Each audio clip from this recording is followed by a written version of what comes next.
And then, right as he says that, he cusses for another 30 minutes. Things happen in life you don't understand. Your father tapped out. If I were not a Christian, I wouldn't want to be one. We need fathers in this land with a saw log for a backbone. I'm going to make you tackle somebody right here. You're going to tackle me. Lord, yeah, you want to win. But there's winning that's bigger than a scoreboard. Frankly, I think the church misses that. Fed kids live with us.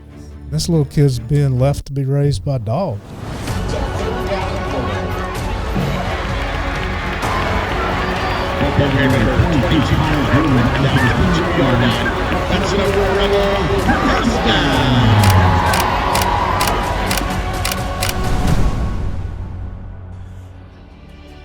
Well, once again, I got to interview a great high school and college football coach in Sam Graham. Sam, a head high school coach, a defensive coordinator in college, a part of 3 national championships, a strength and conditioning coach, but more importantly, a guy who has his priorities right.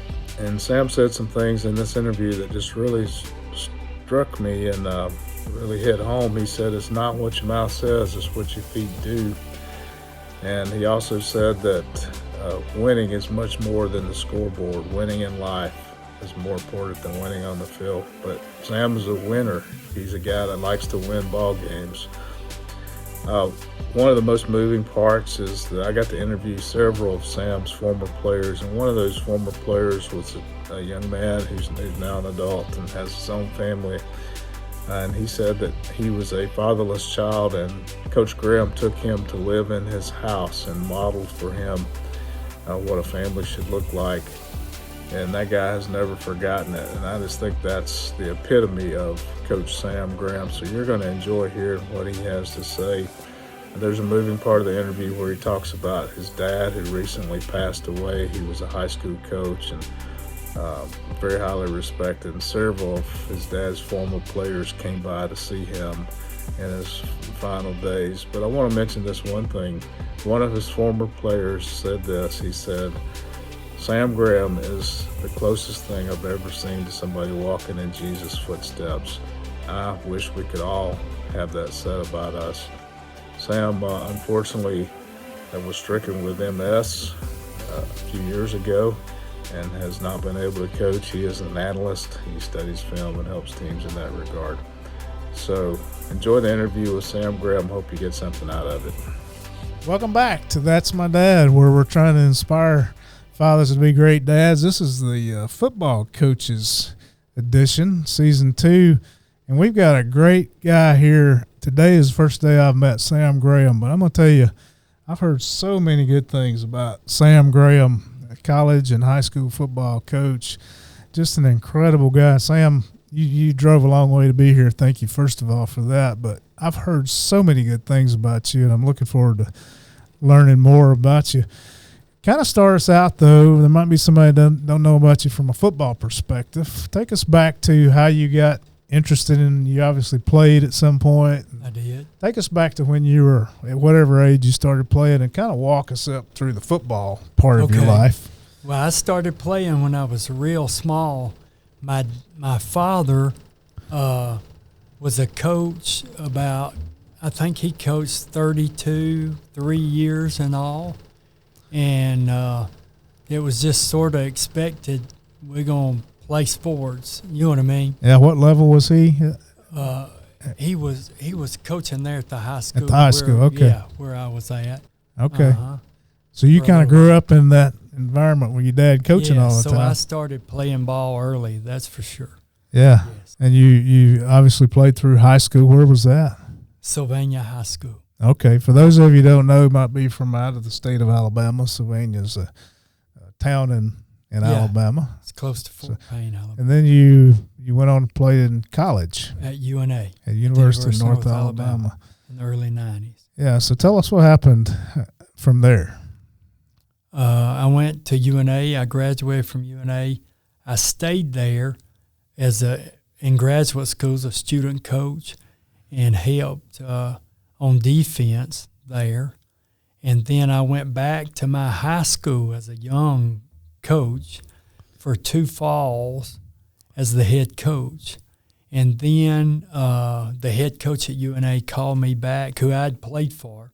He called me back, and I went back there and coached defensive line, and then ended up coaching the secondary. At University of North Alabama. Were you strength and conditioning? I did strength conditioning there, too. Okay. In Division II, you have a lot of jobs when you're – it's not like Division I school. Yeah. You know what I mean? So I did strength conditioning at UNA. And how long were you at that school? I guess you'd say I was there 10 years in all. You know Okay. what I mean? Playing, coaching. Yeah, that place has got a special place in your heart, Special. I'm sure. Yeah. And from there, you went on to coach high school ball. I went from UNA. I went back, and I went to high school. I went to Aberville High School. John Gross was the head coach, if you know what I'm talking about. There was at Jacksonville. And I went to coach defense for him. And then I was there and stayed as a head coach there for a little while. And then I heard through the grapevine of coaching, Coach Wallace is fixing to get back in it at West Alabama. And so he took that job at West Alabama, and I went there as his defensive coordinator. Okay. Coaching and preaching is a lot alike. You move around everywhere. Yeah. But I went to Oxford High School as a defensive coordinator with John Gross. I had small kids, and it was just better at the time for me to go to Oxford. Okay. And so I've been around a few places, that's for sure. Yeah, and so you still got some involvement. I do. I help people with some film stuff, breakdown stuff, film-wise, help them where I can.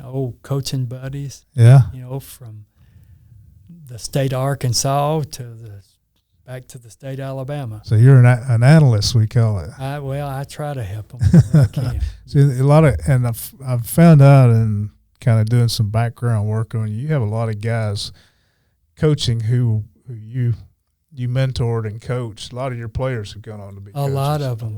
Yes. That speaks a lot, I think, and it's more than just one or two. It's a bunch. It's a bunch. And Yes, by the sir. way, they all think very highly of you.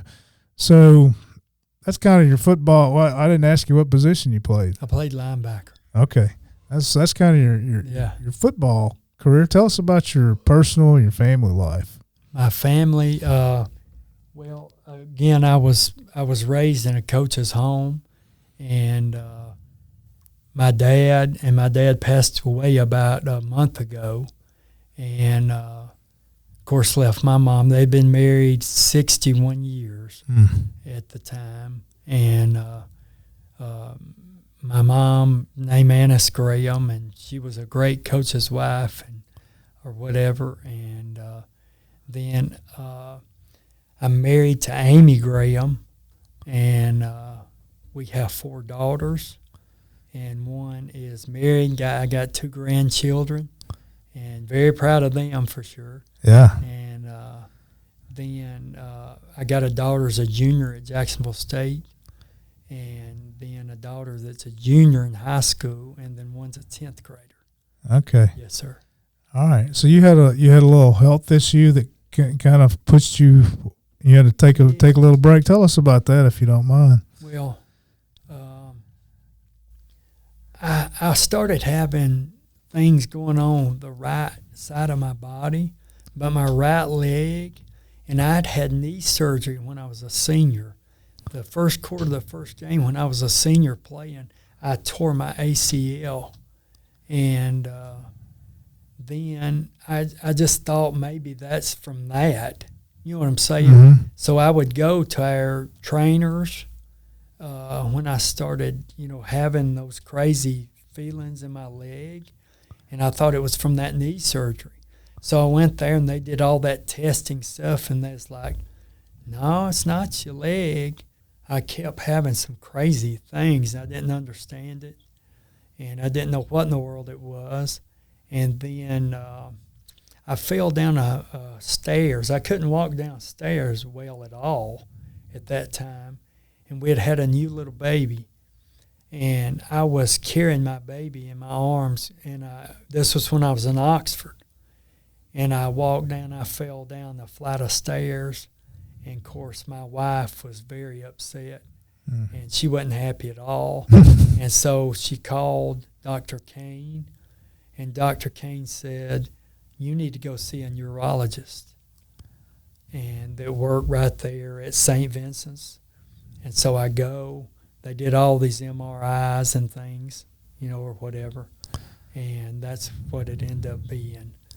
And when he said that to me, I knew people that had through the years that term. People say, oh, they have MS. But what am I going to have to do? And he said, well, you're going to have to start giving yourself shots. And it just, it was really getting, it wasn't happening. And I bet I went through maybe 4 or 5 different medications. I still have crazy things, but praise the Lord, I'm doing much better. Yeah. So tell us where your heart is. You're involved in a lot of stuff still with students, and I've talked to so many of your former players, so I feel like I know you. Really? But just kind of tell me what your heart is in terms of being a coach. What's driven you? Why did you become a coach, and what's important about it? I became a coach. I knew I wanted to coach when I was young because that's what my father did. You know what I mean? Mm-hmm. Just in my heart, I was like, I just always thought somehow, some way, I'm going to coach because that's what Daddy did. And I just seen through the years, not just X's and O's. My daddy was a head basketball coach, a defensive coordinator in football at a smaller school. It was a 3A school. Mm-hmm. And I just seen through the years of the impact he made in young men's lives. So do you feel like that's something that you were able to do in your? That's what I wanted to do that. I just seen over and over young men, you know what I'm saying, mm-hmm. that would come and the difference my dad would make in a young man's life. You know what I mean? And he loved his players. Now, sometimes love is tough love. You know what I mean? Yeah. But he loved them. I think they knew he loved them. Sometimes they probably didn't like him. You know what I mean? Because he was going to make them run or make them do something. You know how it is as a coach. Yeah. But even guys he coached that years down the road, you know, when just like life, things happen in life you don't understand, whether it be a sickness, whether it be they come home and somebody says, hey, been married for a long time, and then somebody says, hey, I'm gone. I'm out of here. So you feel like football was preparing you guys for real life. Let's talk about that. What kind of ways does it do that from your perspective? What does football do to help a guy become a better husband, a better father? Being a football player, and it don't matter if you're the star player. It don't matter if you're but football is the greatest team sport that's ever been invented, whatever the word you need to say. It's 11 guys going at a football field.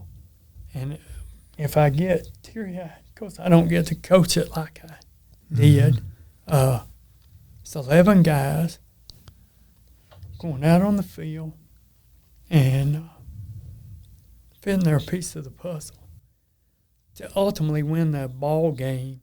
You know what I mean? Mm-hmm. You learn in football, you learn how to, as a team, you learn teamwork. You learn, it teaches you things. I mean, you got to fight through injuries. You got to fight through in the weight room. I love the weight room stuff. Hey, you get under that squat rack, brother. Hey, we got to whip it. Every day you got to whip that thing. Yeah. I say every day, but when you do squat, that's a different animal. You know what I mean? Was it one of your phrases to say, if you cheat on a rep, you'll cheat on your wife? Amen. I sure said that a bunch. Yeah, I think I heard that from a couple guys. What were you trying to accomplish, though? Were you trying to win ball games, or were you trying to get another job, or were you trying to do something bigger than that? Or I was a head football coach for 5 years. I was a head football coach 5 years, and we won some big games along the way, but we didn't do like you would think. Man, we got to do this. We got to win them all. Well, it didn't go that way. Now, as a defensive coordinator, I've been around where there's been where you've had some great teams. You know what I'm saying? But I'd like to think the team that might have been close to winning them all or whatever, I would treat no different than somebody that their team was maybe not up to par at all and didn't win very many or didn't win at all. Man, you got to love them the same. Mm-hmm. And I want to do that. And I hope if somebody's a part of where, it just didn't go right. You know what I'm saying? Mm-hmm. Those years. And years happen that way. That's one thing it teaches about life. That's the way life is. Get up in the morning, man, you never know. Yeah. You know what I'm saying? You get that call. You know what I'm saying? Yeah, I've had a couple of those. Yeah. Tell me, you coached a lot of guys who did not have a father at home. Mm-hmm. What kind of challenges do those guys face that the other guys don't face? Can you pick those guys out? Can you tell the difference based on what kind of home they come from? Yeah, I like to say, and it's not hey, people can't help, young men can't help that, young ladies, whatever. People can't help that happens. It all boils back to love. Love's the greatest word on earth. Love, you read John 3:16, love held Jesus at the cross to give us a chance. You know what I'm saying? Mm-hmm. That's the ultimate love. And as a product of that, if you're a born-again believer, that love ought to spill out and ought to spill out to others. I don't care, hey, I don't care, hey, red, yellow, black, and white. Mm-hmm. They're all precious in God's sight. Well, I tried to coach that way. I maybe not always did, and if I did, I'll have to if I didn't, I have to give an account to my Maker one day. But I'm gonna tell you, I tried. What does that look like to when you say to love your players? What does that look like? How do you, in practical terms, what are the things that you did to show them that you really cared about them more than just as football players? Well, it's not what your mouth says; it's what your feet does. You got to live it in front of them. You live it in front of them. Yeah, I talked to some of your former players that said that Coach lived his life the same at home as he did on the field, and that spoke volumes to me. I had I have a friend who's a high school referee, and I asked him, when you see a coach that presents himself to be, one thing in public, and then he steps onto that field, and it's okay to be everything else. He can. One of the things is language. We can talk about that if you want to, but it's just the way you treat players, the way you treat assistant coaches, the way you treat referees. You think your players were watching you on Monday and Thursday as much as they were Friday? And that kind of, in your case, Matt, you had kids in your home. You had brought players into your home. I've had kids come. I've had kids live with us, and just because they had a tough time at home. Mm-hmm. You know what I mean? They may be in a single-parent home. They may be, feel like their world's falling apart. How much time does a coach spend dealing with issues that kids have that are non-football related? Oh, a bunch. A bunch. That stuff nobody sees. These are the kind of things that happen on Saturday morning. Hey, the title coach, one, I'll say this about being you telling about my dad. My dad told me when I first started coaching at UNA, my dad said, well, it looks like you're going to get into coaching. I said, Lord, yeah, I'm going to get in coaching. My dad said, well, Lord have mercy, I knew you was probably going to coach. He said, I was hoping you wouldn't. That's what he said. And then he said, if you're going to coach, I'm going to tell you this. I'm not going to tell you how to coach. I'm not going to tell you X's and O's. That's your deal. You know what I mean? That's you. You got to do it. You got to put the work in and do it. But I always remember, Sam, if there wasn't players, there wouldn't even be a title called coach. So if you lose them all, don't walk around with your head down. But if you win them all, don't walk around at some coaching clinic or whatever and have your chest poked out like, oh, I'm the man. He said, without those players, they wouldn't be you. So you better not do that. You better pour your life into a bunch of young men. Sounds like your dad molded a lot of who you became. Did he take you with him to practice and things like that when you were a little boy? Young? Yeah. Oh, yes, sir. What was that like? Yeah. Got picked on by a bunch of older players. You know what I mean? I spent my whole life working with kids who were hurting, and a lot of them were hurting because of their dads just left them. The kids who I worked with who had the deepest problems emotionally and motivationally were the ones that were just abandoned. Yeah. The ones who had some sense of, it may not have been a good dad in our way of thinking, but he was there. Yeah. And those kids seemed to do better than the ones that were totally abandoned. I think we can apply that to football. Guy gets in a tough situation on the football field. He can take me out, coach. Yeah. You know, we see them tapping their helmet. Yeah, that's right. I don't recall when I played that you could do that. No, when I played, I don't remember that either. Yeah, I think probably a good thing, but it's just a strange thing to me that you can tell the coach to take you out. Because there's a whole lot of tapping out in this world. I believe the coach would have slapped me if I'd done that. But yeah, there's a lot of fathers tapping out of fatherhood. Yeah, and that's. Did you see a lot of those kids that their dads had tapped out on them? Yes. Here's something I think a lot of people miss that you have not missed. And there's an old saying, they don't care what you know. That's right. Until they know that you care. Yeah. And when both back to that. You, in your walk, in your coaching career, I talked to several guys who said that was the thing they knew.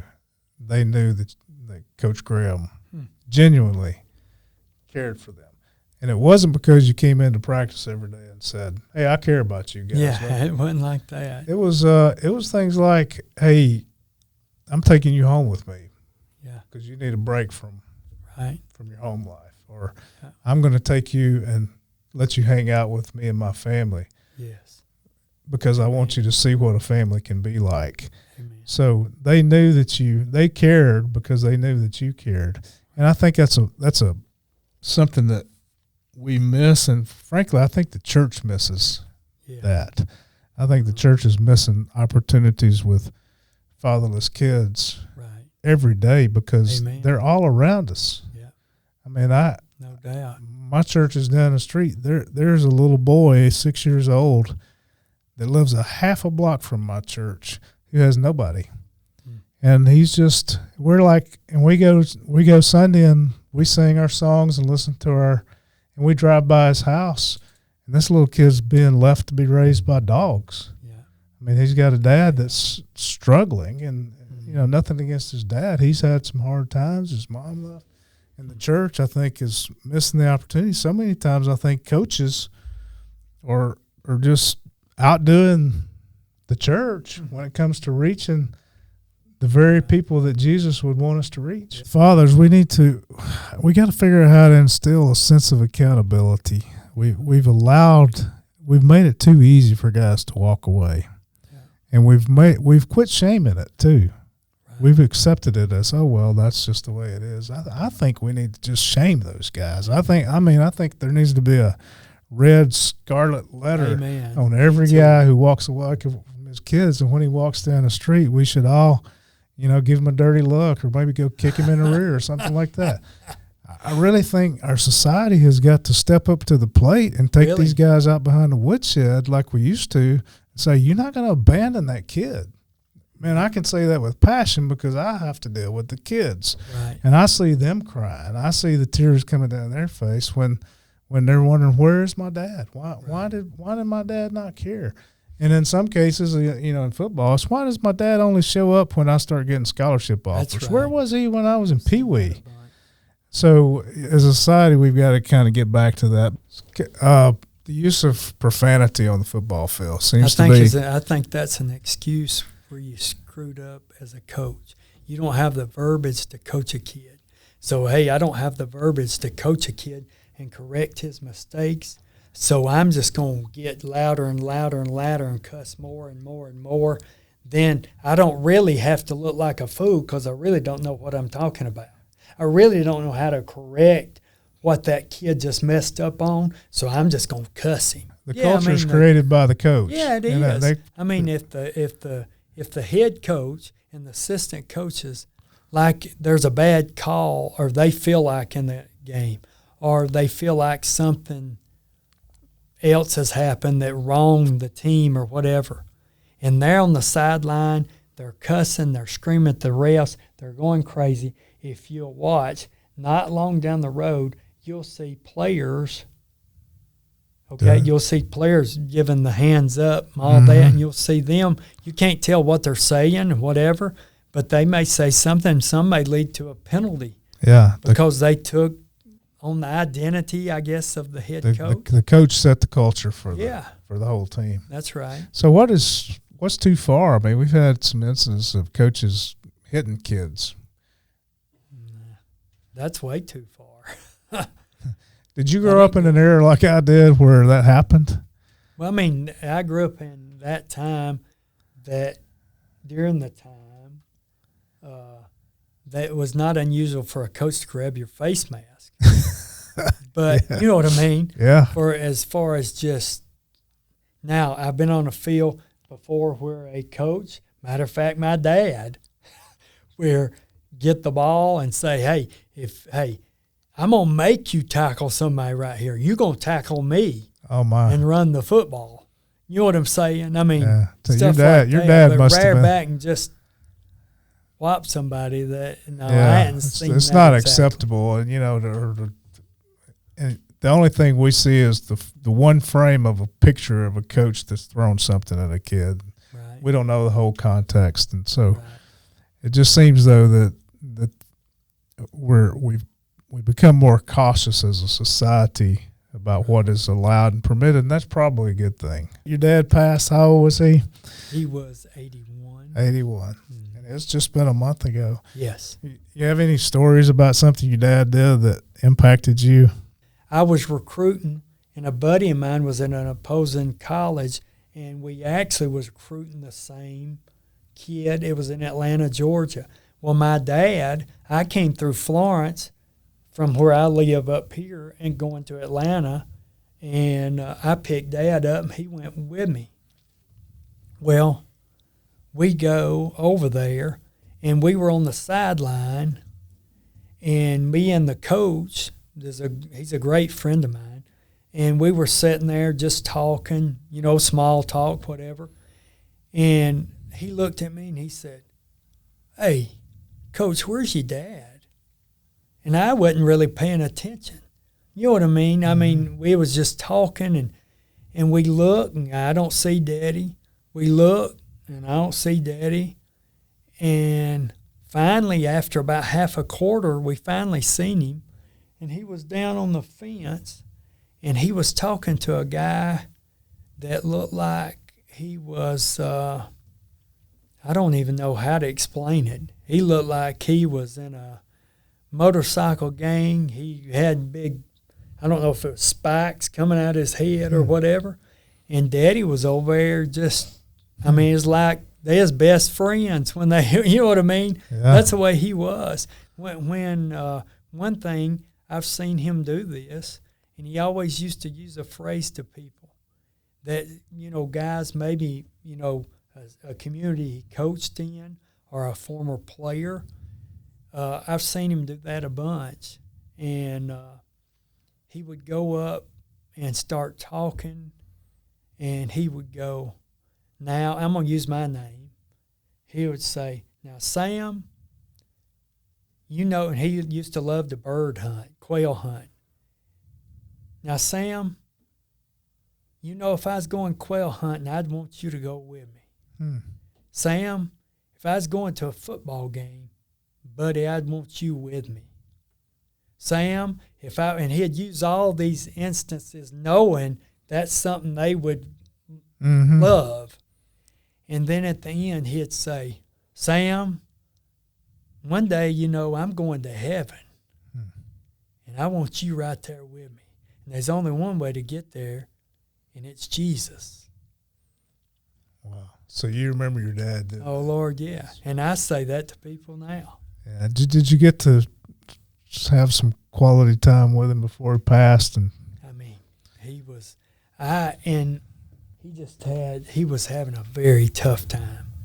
And, he went in a long span there. He was not able to get out of the bed and stuff like that. It was just tough. Did you get a chance to tell him thank you for? Just tell him I love him. But it's amazing how many players, his former players, would come, and Dad was at the point where he couldn't talk.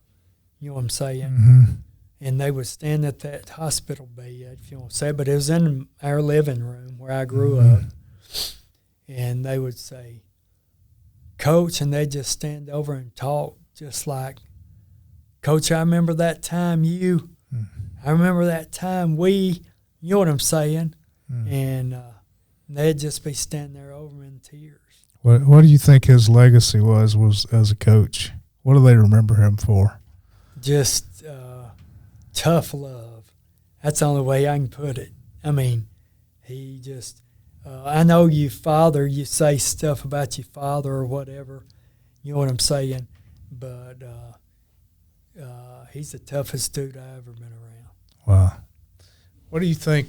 What do you think you would want your players to say about you? That I loved them. That I loved them. I tried to model in front of them. I messed up a bunch, and they would tell you. If you talk to every one of them, they'd tell you, Coach Graham, man, he chewed me out or whatever. You know what I'm saying? But just love. It goes back to love. Coach love, man. And I hope they would say, Coach Graham, man, he tried to love me in his own way. Sometimes the love was tough he used to bring to us. You know what I mean? But I hope in the end they know I loved them. And any of the players, I hope if I could say something to them today, I would, hey, I love you. I love you, man. If I could, am able, if you're in trouble, you're in a pickle, whatever you want to say, I'd be there for you if I could. And if I have a former player and they don't know where they're going, buddy, I'd love to share with them Jesus if I had the opportunity. We're hoping that a lot of your former players will watch this. If I could say something, you're talking about the younger coaches or just coaches in general that's coming up, being a coach, that if you define coach, it's not just X's and O's. There's a whole lot to that, man. A good coach. Somebody may say, oh, this guy's a good coach because he's got rings all over his hand. That's not what coaching is all about. It's fine. Yeah, we want to win. You know what I'm saying? But that's part of being a coach. Being a coach is being you could come up with all kind of sayings to being a coach because you have to deal with stuff every single day. Just about people walk in the door and they're having problems of different aspects of life they're going through, whatever it may be.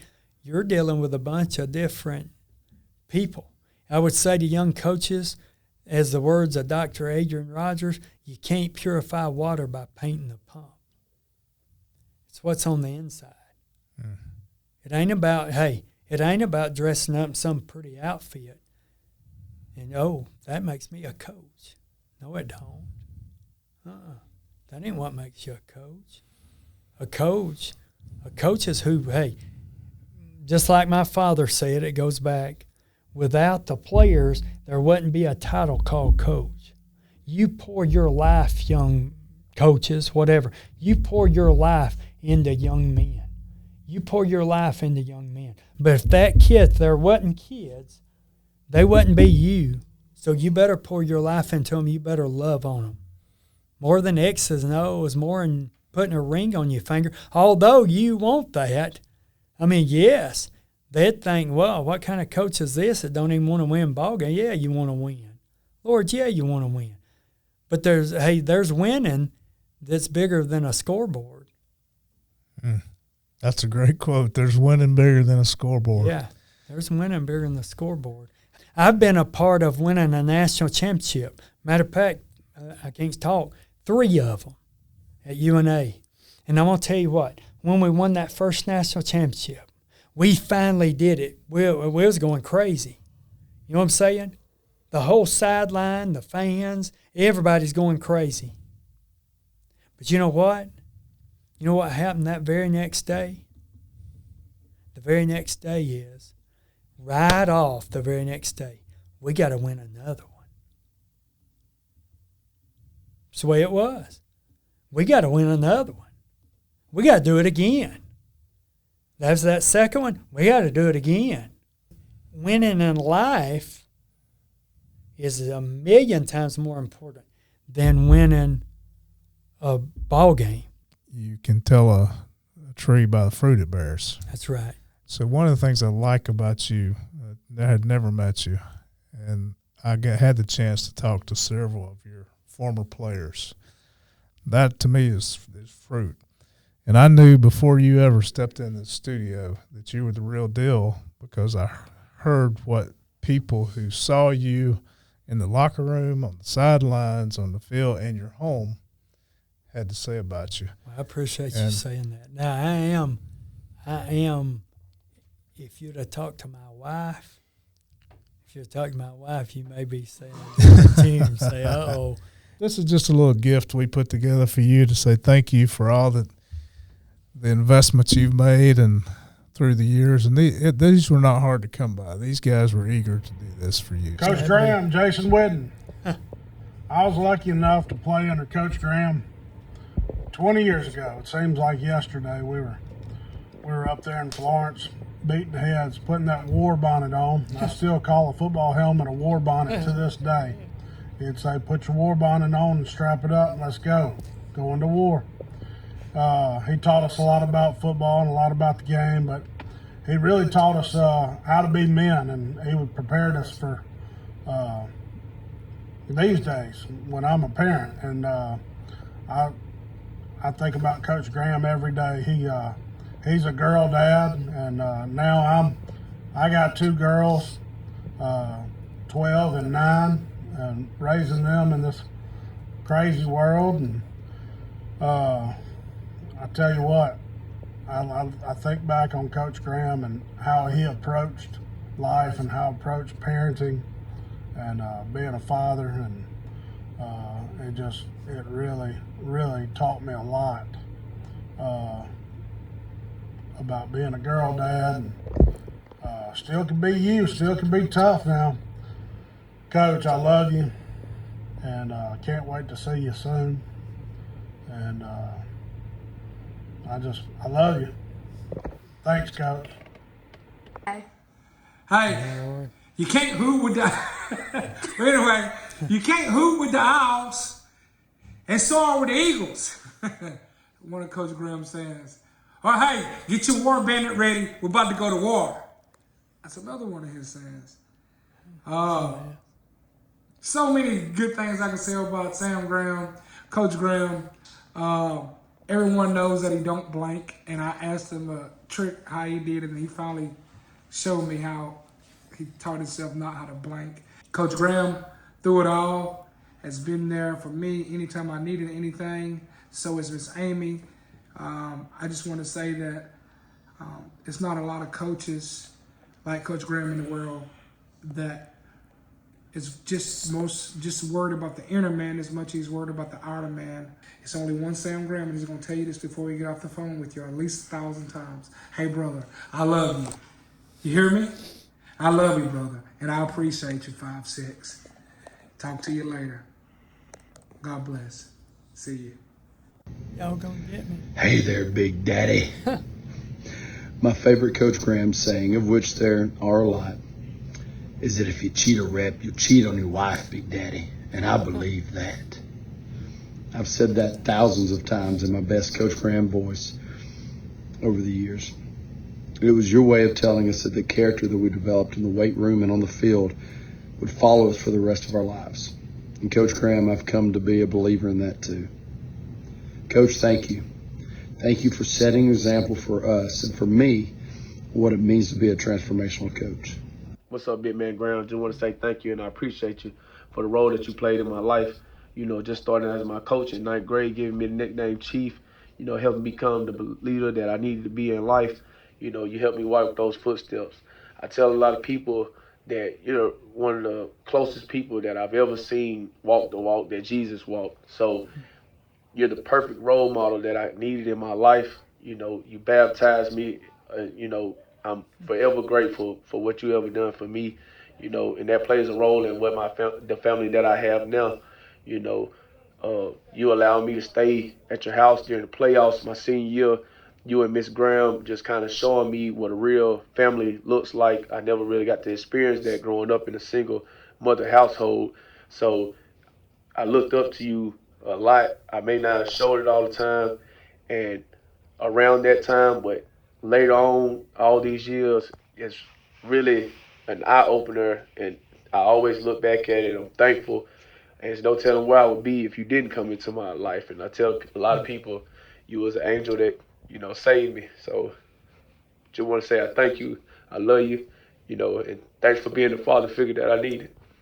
Hey Dad, we just want to say we were thankful to have you as a dad and we love you. And we're so grateful for all the things that you've taught us and the people that you made us today. Hey Dad, I just wanted to say how much I appreciate everything you've done for and taught me during my life. Whenever someone asks me about you, instantly the saying that comes to my head is that a child is not likely to find a father in Christ unless he sees something of Christ in his father. And the reason I think of that is because you were the epitome of what it was to be Christ-like. And you didn't just talk about it, you showed me and my sisters every day. I couldn't have handpicked a better one, and I definitely couldn't have handpicked a better big dad for my kids to show them and teach them all the things you did for me and my sisters growing up, and most importantly to teach them about Christ and show them what a Christ-like person should look like. I love you, Dad. Hey Dad, I just want to thank you for everything you've taught me growing up. You taught me discipline, you taught me character, you taught me how to hustle in sports and to give everything and all the effort. And most importantly, you taught me about Jesus Christ, and you're one of the greatest role models in my life. I love you, Dad. Yeah. The I have a copy of that. of course you can. The one that really stuck out in my mind, I had a long conversation with several of those guys, and you literally have guys all over the state who are coaching and carrying on your tradition and your values. And we could have gone on and on and on, but we couldn't do them all. But the one, I talked a long time with Cody, and he said something that really stuck in my mind that I'll probably not forget. He said, Coach Graham was the guy that if I had to guess what Jesus was like when he walked on earth, that would be Coach Graham. And I think that's the ultimate compliment a former player can but give I ain't close to that. Well, we all know that, Coach. Cody told me, he said, I would have never known what a family looked like. And Coach not taking me into his house, and he said, Coach had daughters. I'm thinking, you trust me to come into your house? He said, I would have never known what a family looked like. And I think we need more coaches like Sam Graham, because there's a lot of kids like Cody that need it. So thank you. That was just a little gift we want to give you. I enjoyed it. It's been my honor to have you here. Pleasure to meet you, and I feel like I have you, friend. Well, that'll conclude this episode of the That's My Dad podcast, where we're trying to inspire fathers to be great dads and break cycles of generational fatherlessness. Thanks for joining us. Thanks, Sam. We'll see you next time.